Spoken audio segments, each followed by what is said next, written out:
All right, everybody. Hi, I am Erin Taylor Young, bringing you the 52-week memory verse challenge. You can find a list of the verses that we're doing at my website, erintayloryoung.com. I am an author, a speaker, a podcaster. I have a publishing company that I'm part owner of. I do lots and lots of different things. You can check out the podcast I do with a co-host, Karen Ball. You can check that out at writefromthedeep.com. It's WRITE. Or you can find it on Stitcher or iTunes. That's Right From the Deep.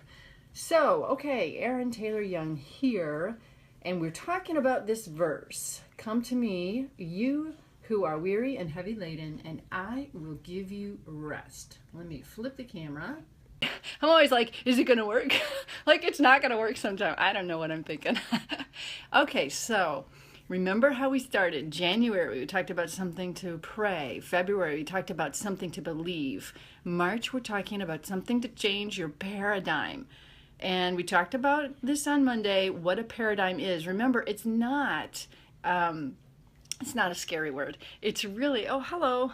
It's really just, oh, by the way, people, this is on Periscope, this is on YouTube, and it'll be on catch.me/Erin Taylor Young. So if you're seeing me say hi to people, that's because people are coming by. On YouTube, you won't see that. On Catch, you will.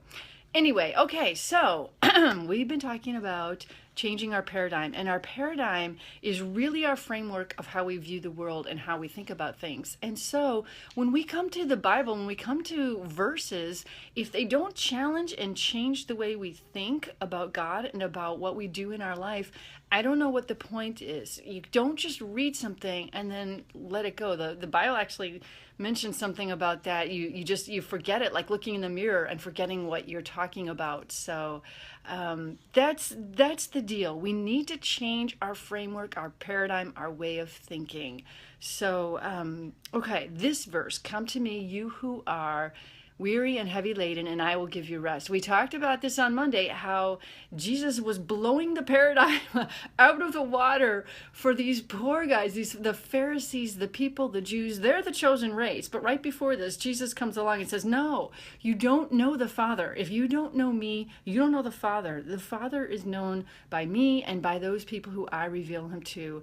And then he goes on to remind them, you guys are weary and heavy laden. In this verse is what he's saying. It's the system of law that is going on. Yes, the law was given long ago through Moses so that God could walk with, as best he could, go with the Israelites.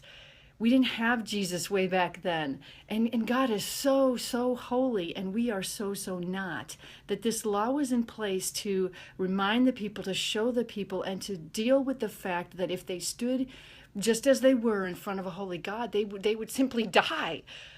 So that was this law that was going on, and the Pharisees have added and added and added, and what about this, and adding this, and now it's this burdensome thing. And Jesus is like, here I am, I'm here to fulfill it, not to abolish it, but to fulfill it. I now am the ultimate sacrifice.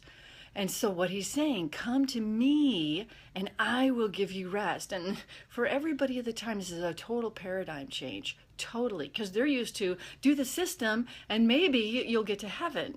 Okay, so this is totally different. This is Jesus saying, I'm your source of rest.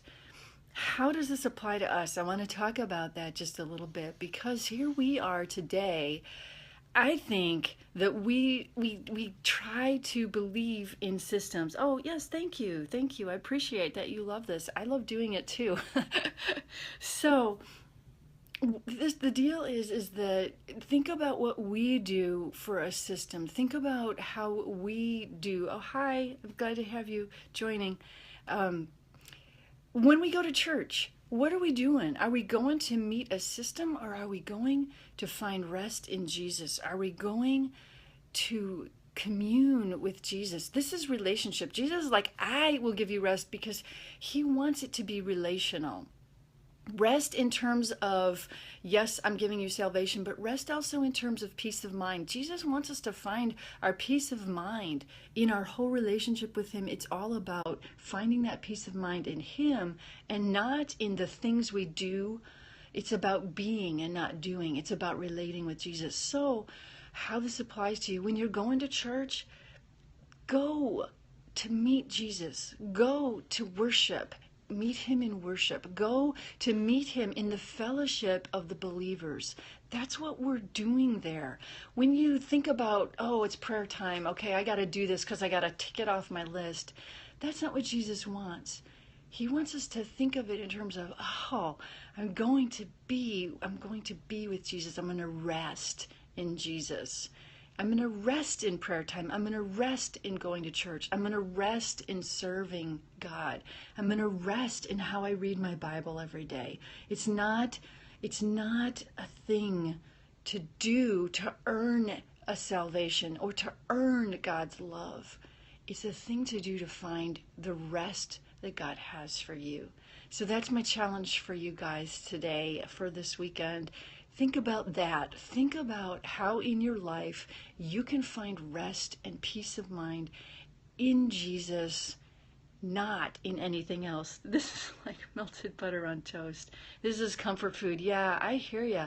It's comforting for me too, to think about how to change the way we do things and the way we think about things, and to soak in God, because he is our rest. He is our peace.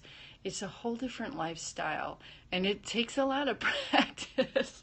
I don't know about you, but I totally forget. We go back to this system. And let's not do that. Let's think about resting in him. All right, that's what I have for you. I do it this weekend. Yes, me too. Cool. All right, have a good weekend.